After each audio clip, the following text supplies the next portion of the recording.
Hello and welcome to Beyond the Bio, and a special extra hello and welcome to our new listeners. Over the last few weeks, we have picked up a lot of new listeners, which is awesome. Thank you so much for tuning in and listening to the show. I suspect a few of you may have come over from seeing the show mentioned in my new book, From Unknown to Unforgettable, How to Build a Personal Brand That Goes Beyond the Bio. And it's great to have you here. My suggestion, if you are new to the show, is to go back and listen to some of the previous episodes. We have covered so much over the last year, and there are some real gems in previous episodes. Over the last year, I have covered all of the topics that are in the book and had some absolutely sensational guests on the show to discuss those topics in more detail. So please do go back, have a trawl. You can see from the episode titles which ones are going to be most relevant to you. But we've covered networking strategies. We've talked podcasting as a guest, podcasting as a host, having a book, award strategies, how to be a brilliant speaker, what kind of things you need in your speaker kit, personal websites. I mean, we've done everything in detail. Do go back and have a binge. Listen to as many episodes as are relevant to you. At only 20 minutes on average per show, you can pack a load in. And if you love the show, please do leave a review or rate the show and subscribe.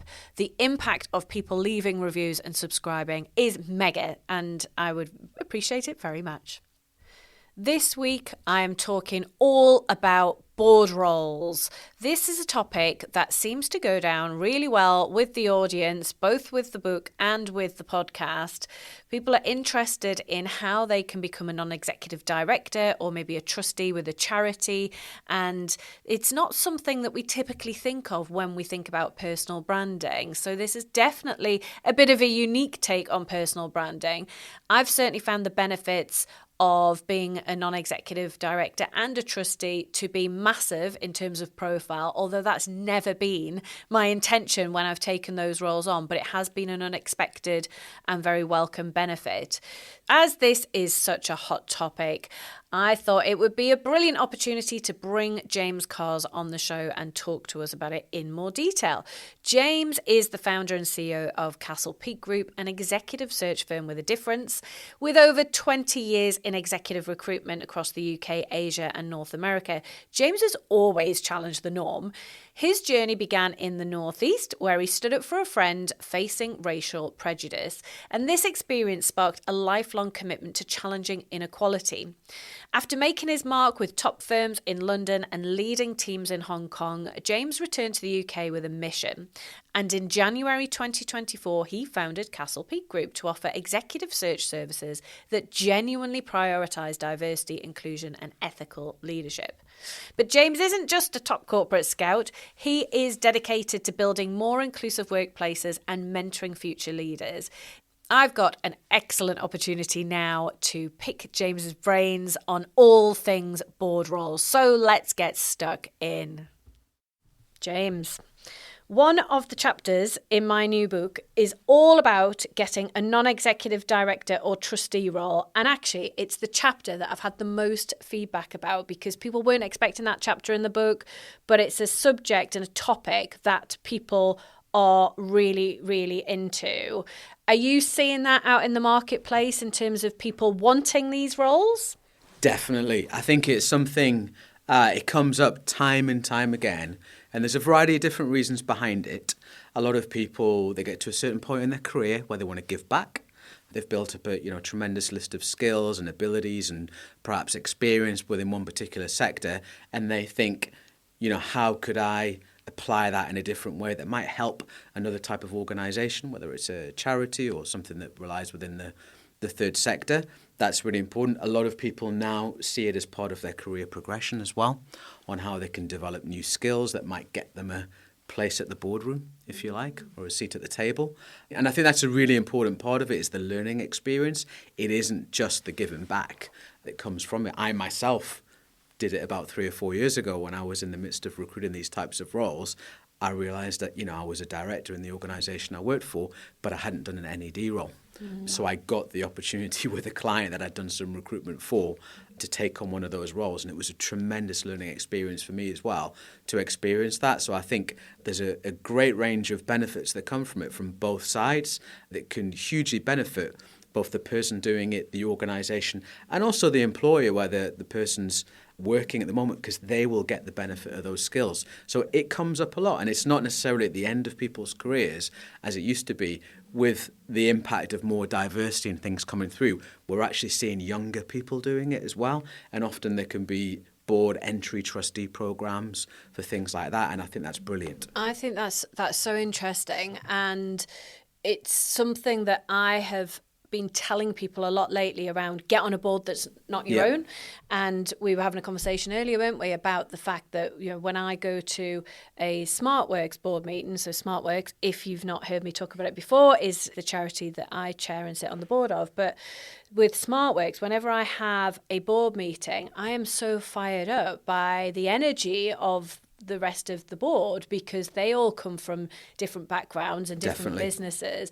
So I learn from them, and it's not something that I'd actually really thought would be an advantage of taking on that role, but it's definitely been a huge benefit that I hadn't actually foreseen. It's massive because everybody who's there in that board meeting comes with a different lens, and often that lens can come from various different sectors, various different industries that you wouldn't see if you were a board director in the organisation in your full-time day job.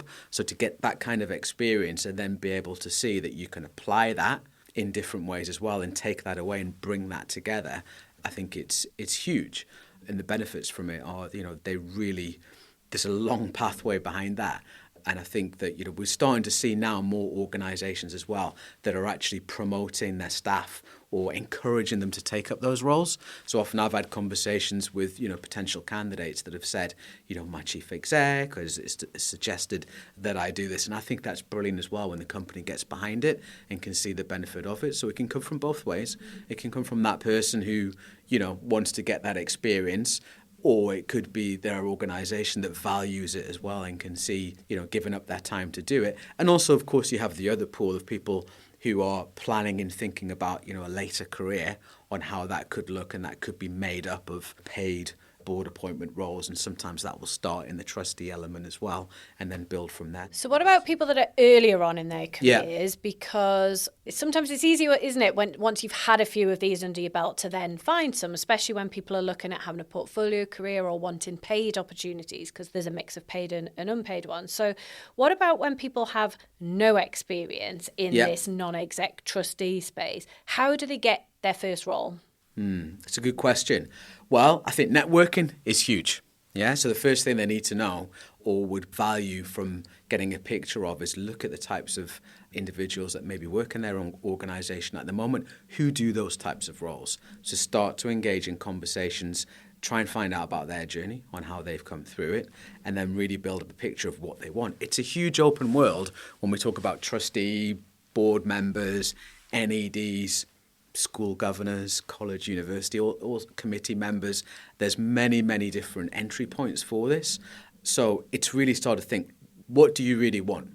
Which industry outside of where you work now? Because there's no point in just emulating the kind of role you've got now for somebody else. You want to be able to do something that's interesting, that's fun, that also helps you to give back at the same time. So try and get some kind of an idea on what that could look like, where your interest might be outside of work that align to that at the same time as well.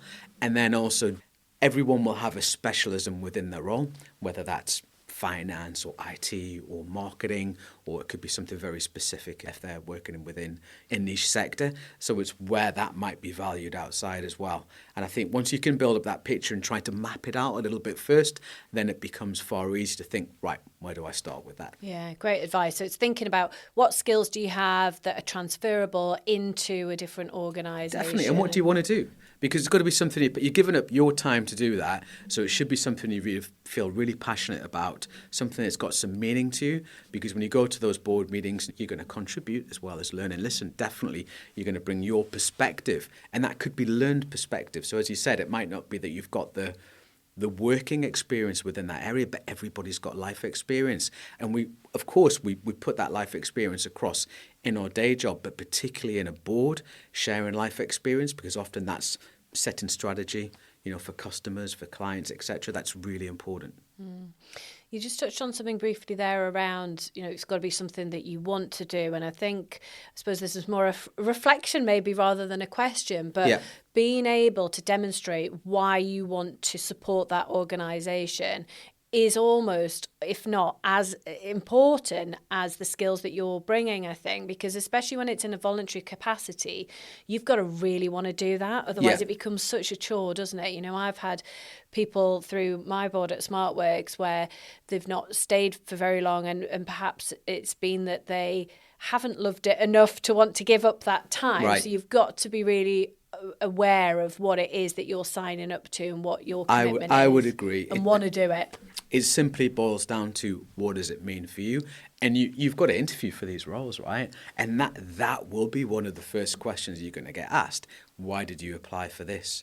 And there'll be a myriad of reasons behind it, but there's got to be a personalisation for it. It could be it's a school governor role, but you have kids who are being educated at that particular point in those types of schools as well. It could be something very simple like that, or it could be that your kids have already flown the nest, but you are very passionate about education. That means a lot to you. So it doesn't have to be one part to it, but it should mean something to you that you can demonstrate that, this makes a difference to me, and I feel strongly about this because of X, Y, and Z. So quite often I find these types of roles aren't advertised. So how do people find them? Well, they are advertised, but not all of them. There's a small proportion of them that are advertised. So you'll see them on typical job boards, things that are on LinkedIn, but also a lot of them are shared by word of mouth and by network and by talking to people. Now, the problem with that is it doesn't often encourage diversity because people are getting tapped on the shoulder for those types of roles that can be very, very similar. So I would say to your point there, Sophie, that we're starting to see more of these roles advertised because actually there's two sides to it, two sides to the coin. They can be competitive, but also they can actually struggle to recruit and find the right people for them as well. Obviously, you've got people doing the type of role that I do as a headhunter or recruiter. So it's, linking up with people who are in that space. It's very different from the normal recruitment sector, but more into executive search. You are plugged into those board roles and doing that, having conversations with people that operate in that space, I think is very, very important. But if you dig deep enough, you'll find them. They're out there. Good.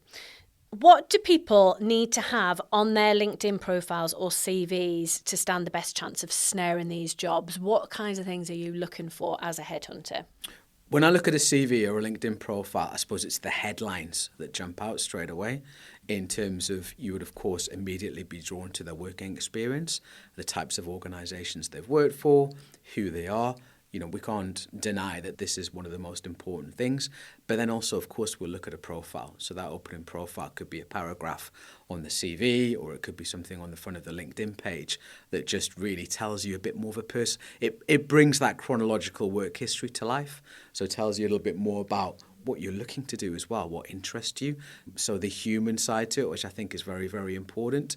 And, groups that you belong to, interests outside of work, things like that to really build up the whole picture of the individual. And when you're doing your headhunting, do you ever get involved in being on the interview panel for these roles? I do, yeah. Quite regularly I will be asked to be on the interview panel and also to set the interview pack and questions that are going to be asked on the day as well.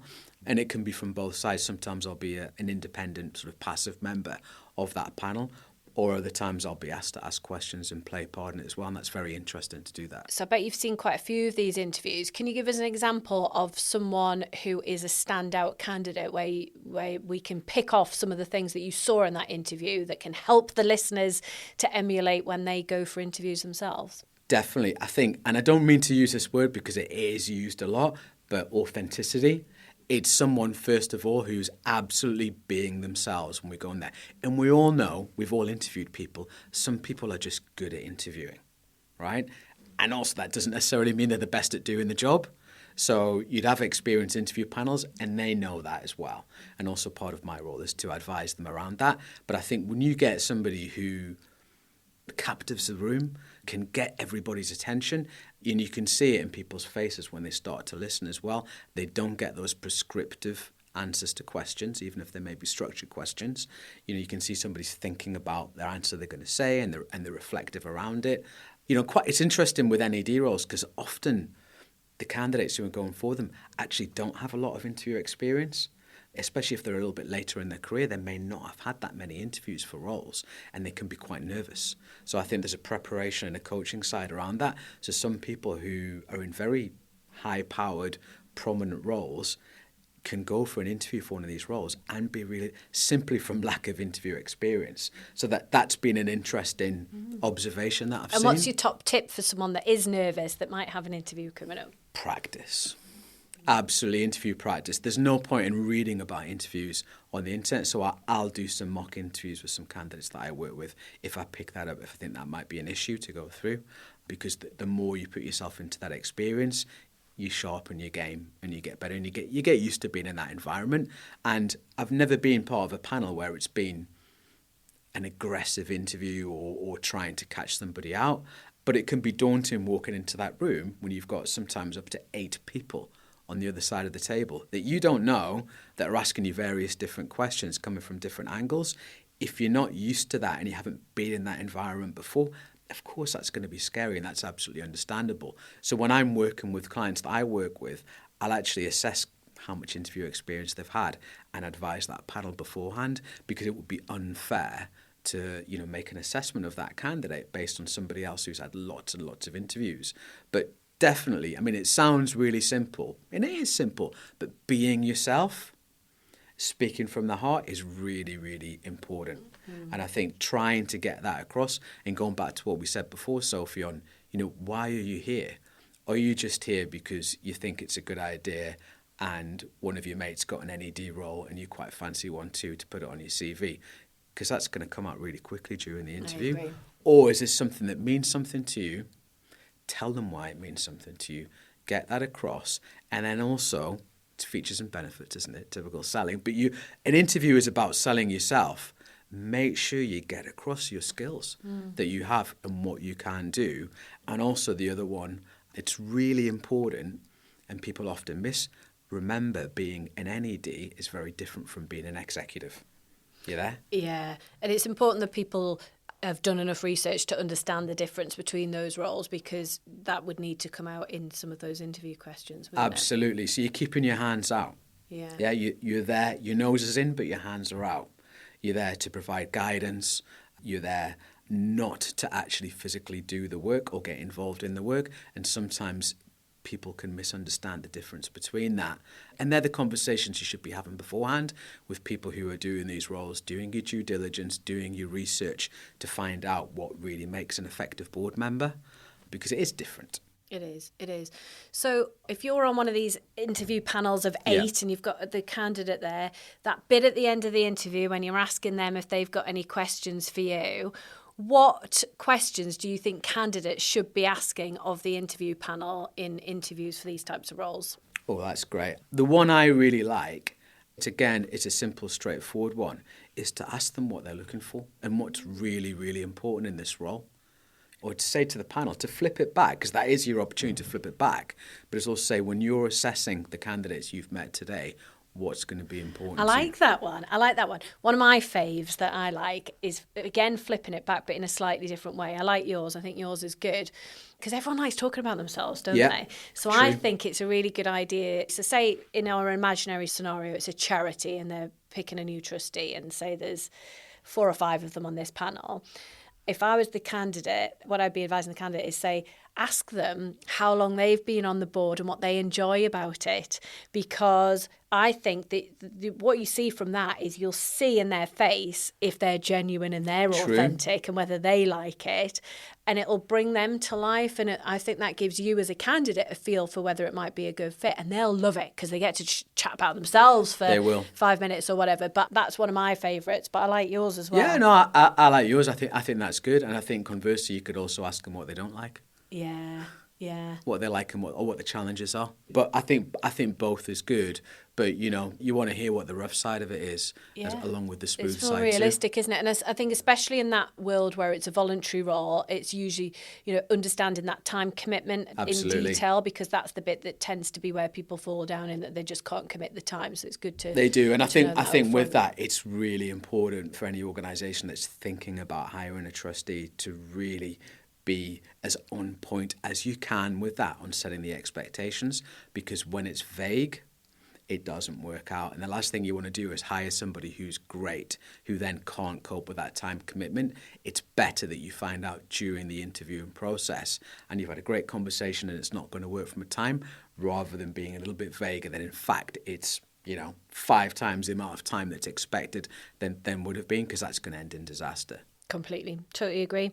James, it's been brilliant chatting Sophie. to you about this topic. If someone is listening and they're not already connected to you, is LinkedIn the best place for them to find you? Absolutely. Link in to me, or also check out the website as well, castlepeak-group.com. And we'll pop links to the website and your LinkedIn profile in the show notes for you to connect with James. Much appreciated. Thank you for listening. If you're serious about growing your profile, take our free profile assessment quiz to see where you're at right now and get hints and tips on how to improve your score. You'll find the link to the quiz in the show notes. If you've enjoyed the episode, it would be mint if you'd subscribe, like, and leave a review. See you next Monday.